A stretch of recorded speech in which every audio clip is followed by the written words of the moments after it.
अपना सबके मिथिला संस्कार पर स्वागत करै छी। औंठन के मंत्र दै छै जे पानि अंगोठि कऽ पियब तऽ ई मंत्र जरूर पढ़ब तऽ भाय भैयारीमे प्रेम रहत, भाय बहिनमे प्रेम रहत, सास पुतोहुमे प्रेम रहत, दियादनीमे प्रेम रहत और देवता सबसँ प्रेम रहत। ई मंत्र जरूर पढ़ब आ जरूर सुनब आ पढ़ि कऽ तखन औंठन करब।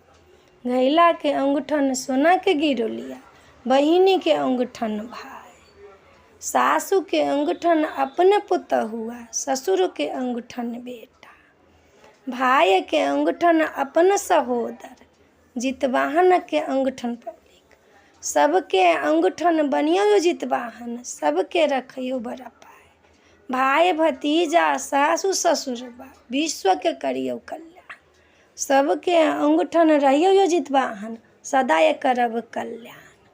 तै औंठन के मंत्र में इएह छला। अपने सबके मंत्र नीक लागत तऽ चैनल के सब्सक्राइब करब, लाइक करब, कहऽ के नहि बिसरब। जय मिथिला, जय माता जी।